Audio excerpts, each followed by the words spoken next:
কাদের জিলানী কুতুবুদ্দিন উনি তো ছিলেন ওলিদের সম্রাট। আজ পর্যন্ত ফেরকা আছে কিন্তু বলতে হিসেবে গালি দেয় না। কথা বলেন যে তারা দেয় তাদেরকে খুশি করতে বেশি গেলি হয় না। এটা বলতে মোহাম্মদ গর্ব যে তিনি 12 বছর আগে পর্যন্ত চিন্তা করতে পারতেন না। হলে আমাদের মধ্যে হইলে ইসলাম কি আপনার কাছে আসতো? কি বলে আসতো? বহু আগে মদিনার দিকে ফিরে যেত। আল্লাহ তাআলা বলেছেন, হে মানব সকল আমার সাথে শিরক করো না, আমাকে অস্বীকার করো না। তুমি তোমরা কি আদি তুমি প্রেক্ষাটা চিন্তা করো যে তুমি তো মৃত্যু ছিলে, মৃত্যু দুই প্রকার, মওত কয় প্রকার? একটা হলো অচেতন করে রাখা, বেখেয়াল করে রাখা। যেমন আমরা যখন ঘুমাই তখন আমরা বলি আল্লাহুম্মা বিসমিকা আমুতু ওয়া আহইয়া, তারপরে কি আল্লাহ আমি বলতেছি আমি পারমানেন্ট মরতেছি, আপনি দুনিয়াদারি সম্পর্কে সম্পূর্ণ বেখেয়াল। কথা বলছেন না বেশি এই অবস্থায় যদি আপনি মারে আপনার সম্মান করবেন না, আপনি কিছুই শুনবেন না, আপনার ঘরটাকে কি বললাম না সম্মান করবেন না।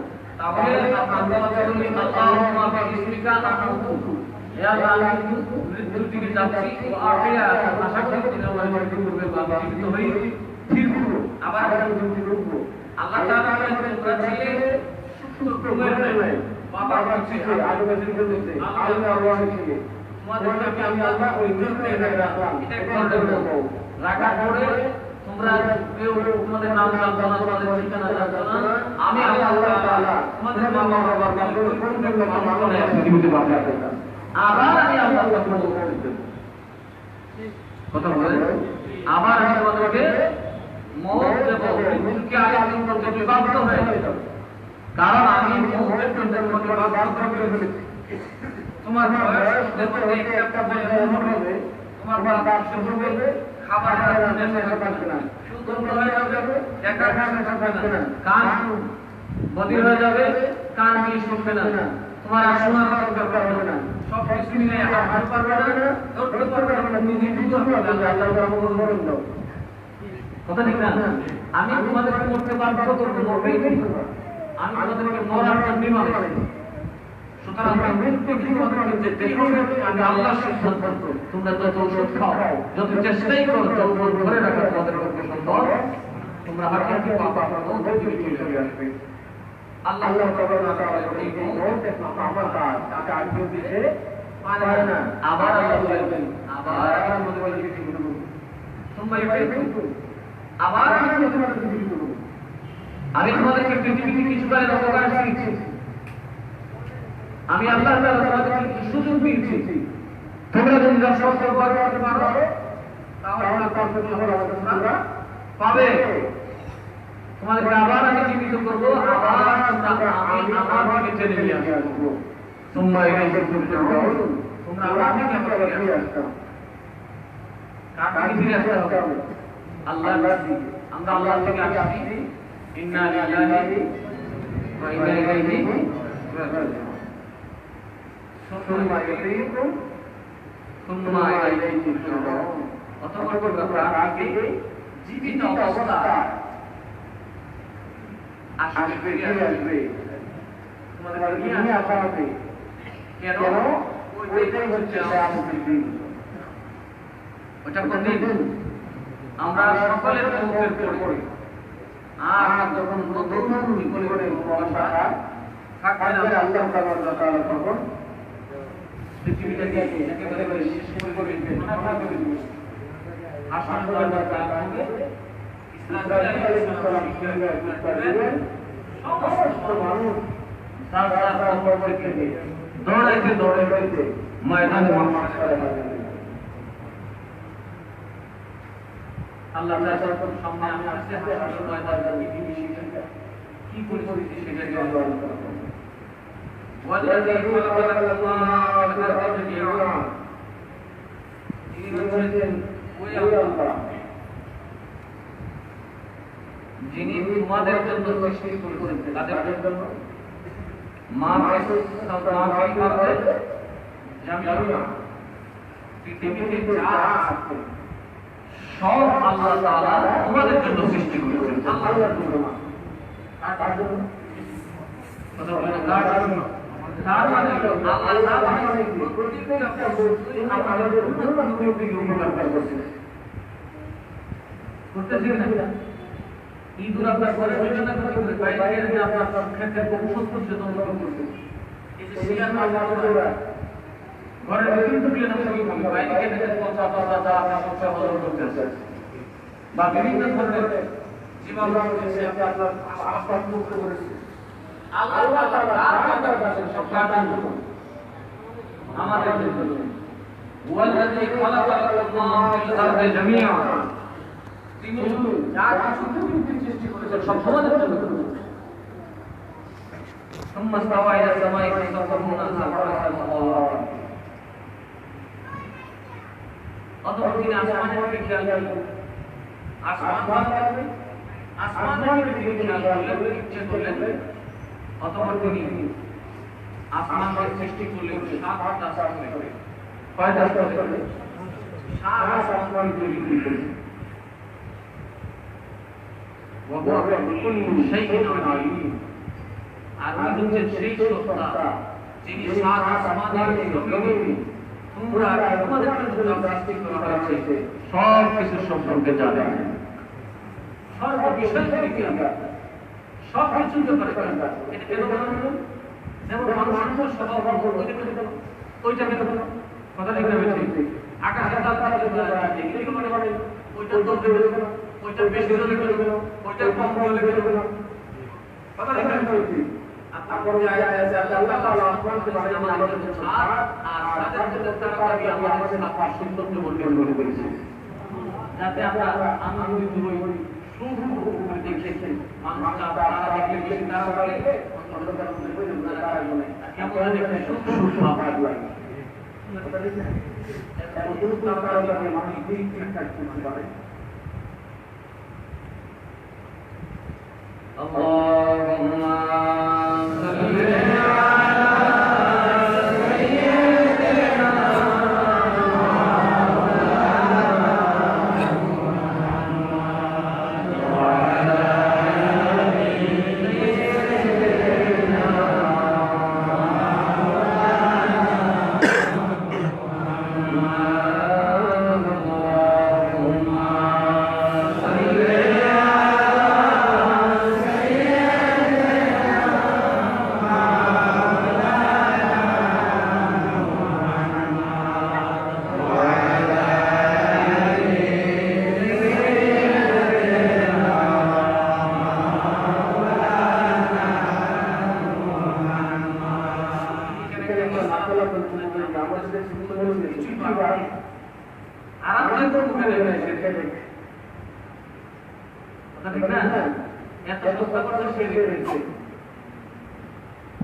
আল্লাহ কি বলছে?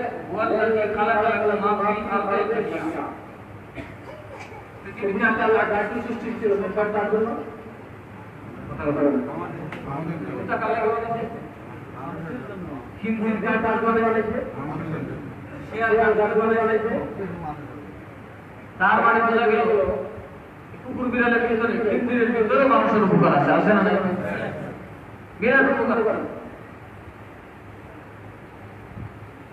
আল্লাহ তাআলা এইটা দিয়ে প্রমাণ করেছেন যে যা বানানো সব এই আয়াতের আলোকে মাসালা হলো যতক্ষণ কোন বিষয়ের ব্যাপারে সুস্পষ্ট কোরআনের দ্বারা হারাম প্রমাণিত না হবে, আল্লাহ একটা সুস্পষ্ট পর্যন্ত কোন বিষয়কে হারাম না হবে সেটাকে হারাম বলা যাবে না।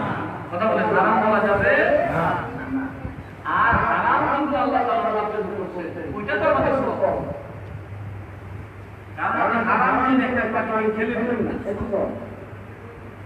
আপনি ছাগল ধরলেন, ছোট বসে একটা ধরলে যেটা ছাগলের পাতা, ছাগলের পায়ে একটা বড় ওইটা ধরলেন, আবার আরেকটা ধরলেন সুন্দর সূর্যের পায়ে তার বিড়াল ধরে, আপনি একটাকে ছাড়লেন আরেকটাকে ধরলেন, যেটা ছাগলের পায়েটাকে রাখলেন কেন?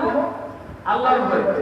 হারাম কিছু কোনটা সেটা যত দিয়ে খায় ওটাকে ছেড়ে দিলেন, আল্লাহর রাসূল সব তুমি আল্লাহ তাআলার যে ভয় পেয়েছো তোমার তাকওয়ার স্বভাব হয়ে গেল। কারণ তুমি এটা পাওয়ার পরে কি করবে? নিষিদ্ধ হওয়ার কারণে আল্লাহর নিষেধ থাকার কারণে খাও না, আর যেটা আল্লাহ তাআলা বলেছেন সেটাকে তুমি খেয়েছো। এখানে তোমার আল্লাহ তাআলার হারাম হালাল দেওয়ার কারণে আমাদের মধ্যে কিছু মানুষ আছে যারা হারাম ছাড়া কথা বলে হারাম চাচ্ছে কি করে একদম নসিহত করে দলিলের মধ্যে একদম অকাট্য দলিল কোরআন অথবা মুতাওয়াতির হাদিস বলে হারাম প্রমাণ করা যায়, অথবা রাসূলের পাকের এমন কথা যেটা একদম সুস্পষ্ট সুপরিচিত এটা হারাম হতে পারে, আর কোরআনের পাকে সেটা সুস্পষ্টভাবে বলে দেওয়া আছে ওটা কোনো নেই। এজন্য বলা হয়েছে হারাম বাইয়িন ওয়া হালাল বাইয়িন, হালাল এবং হারাম কোরআন এবং সুন্নাহয় সুস্পষ্ট। নতুন কোনো কিছুকে হারাম হালাল বলার অবকাশ নাই। আমরা বিনা কাউকে হারাম বলতে পারবো না, নতুন করে বিনা হালাল বলতে পারবো না। وإذ قال ربك للملائكة إني جاعل في الأرض خليفة قالوا أتجعل فيها من يفسد فيها ويسفك الدماء ونحن نسبح بحمدك ونقدس لك قال إني أعلم ما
যখন আল্লাহ তাআলা ফেরেশতাকে বলেছিলেন ইন্নী জাআইলুন ফিল আরদি খলিফা, আমি পৃথিবীতে আপন সৃষ্টি করার শিক্ষা দিয়েছি, আমি পৃথিবীতে এমন একটা পাঠাবো, এমন একটা জাতিকে প্রতিষ্ঠিত করব যারা আমি আল্লাহর প্রতিনিধিত্ব করবে। কি করবে? প্রতিনিধিত্ব করবে। और वतजअल फीहा मा युफसिदु फीहा वा युसफिकु दिमाअ। ফেরেশতারা বলল, আল্লাহ তুমি কি ওখানে ওই বান্দা বানাইবা যারা দুনিয়াতে যাওয়ার পরে ফসাদ করবে, খুন খারাপি করবে,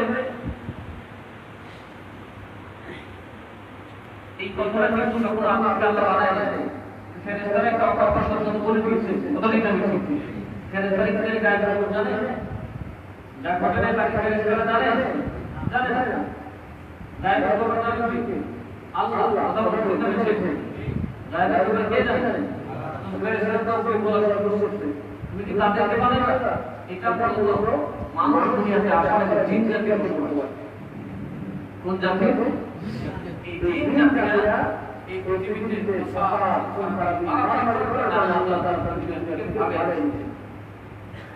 অসংখ্য চিন্তা আল্লাহ তাআলা করেছেন আর বাকি তারা দ্বীপে দাঁড়ায়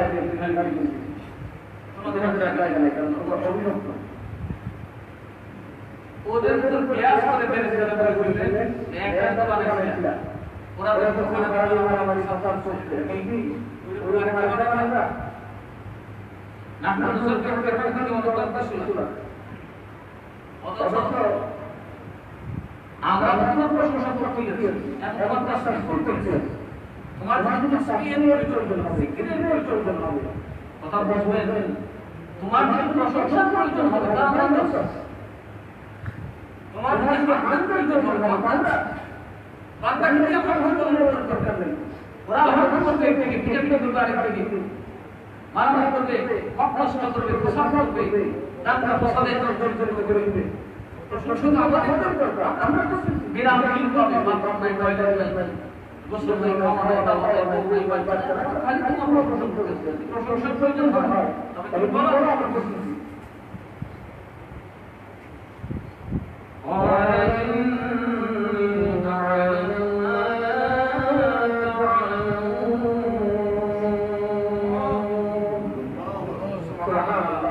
আল্লাহ কি বলতেছেন আমি যা জানি তা তোমরা আমি যা জানি তা তোমরা এখানে একটা কথা বলবেন আল্লাহ তাআলা আদম আলাইহিস সালামের ফেরেশতারা একটা আয়াত প্রকাশ করছে আবার বিপরীতটাও আদমের মানব জাতির একটা আয়াত বলে ওরা মারামারি করবে কাটাকাটি করবে এটা তো ফেরেশতারা বলছেন না আল্লাহ তাআলা ফেরেশতাদের সম্মেলনে যে উপস্থাপিত হয়েছে যে ওরা কিন্তু সাফার করে মারামারি করছে আল্লাহ কি বলছেন না মারামারি করবে বলছেন না আল্লাহ কি কথা বলে নাই যে মুনকার করবে ইনকার করবে যে ওরা মারামারি করবে না ওরা প্রসাদ করবে না ফেরেশতাদের কথাটা কি দেখতে কি সঠিক হ্যাঁ ওরা তো সঠিক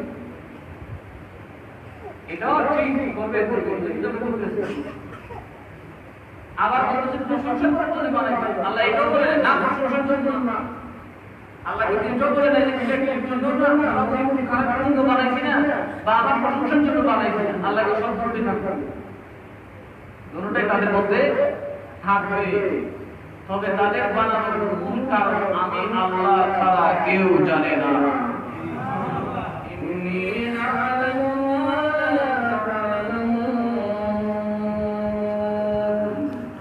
এই আয়াত দ্বারাই আহলে তরিকত সন্ধান করে যে আমার নামাজ রোজার বাহিরেও ফিতনা ফাসাদ আর জগৎটাদের বাহিরেও আল্লাহ তাআলার আরেকটা উদ্দেশ্য আছে কথা বলছি না বেশি আপনারা কিন্তু ওই উদ্দেশ্যটা পালন করেছেন পাঁচওয়াক্ত নামাজ পড়েছেন উদ্দেশ্যে কি নামাজ পড়লে আল্লাহ মনে করলো বন্ধ গেলে মারামারি করে উদ্দেশ্যে এটা লেগে মনে হয় আল্লাহ বলে আমি যে জন্য আমাকে বানিয়েছি সেটা তোমরা ফেরেশতারা জানো না ফাসাদের জন্য না খুনের জন্য না শুধু আমার তসবিহ পড়ার জন্য হ্যাঁ করবে যেগুলো করবে মিলে ওরা করবে কিন্তু ওদের মধ্যে সালিশ থাকবে জিন জাতির মধ্যে সালিশ করার ছিল না কিন্তু তাদের মধ্যে জ্ঞানী লোক থাকবে সুবহানাল্লাহ জিনের ওরা ফাসাদ করতে গেলে করতে পারবে না কোন খারাপ করতে গেলে করতে পারবে না কারণ তাদেরকে আমি আল্লাহ কি দিয়েছি ইলম দান করেছি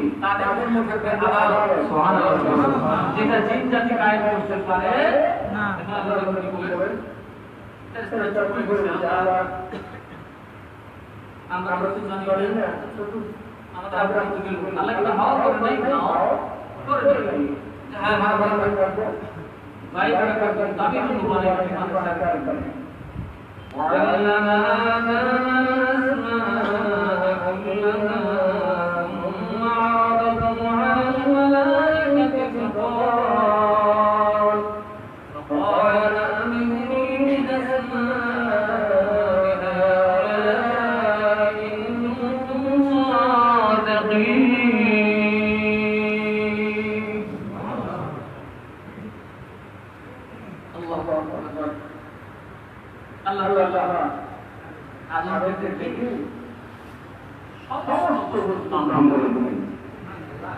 তিন জাতি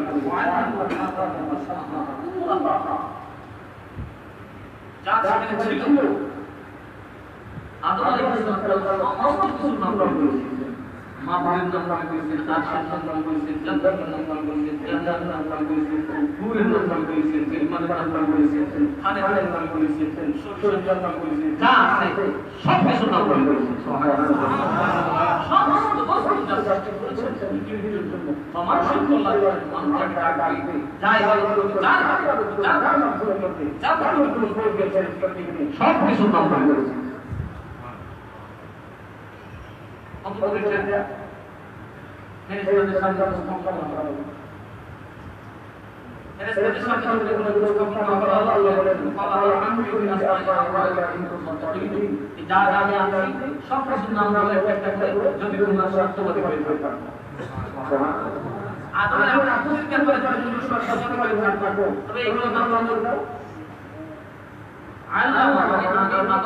নাম করেছেন এতে বোঝা গেল যার বেশি মর্যাদা তার এই জন্য জাতিকে জ্ঞান হওয়ার দরকার আফসোস হলো সত্য আজকে পর্যন্ত বিশ্বজিত প্রযুক্তি যে প্রযুক্তিতে নির্ভর করে পৃথিবীটাকে না চাচ্ছে মুসলমানদেরকে দাসে পরিণত করছে ওই প্রযুক্তি প্রত্যেকটা মুসলমান আর আমরা নানা ঠিক নাই করি ওগুলোকে ভুলে ভুলে চলে যায়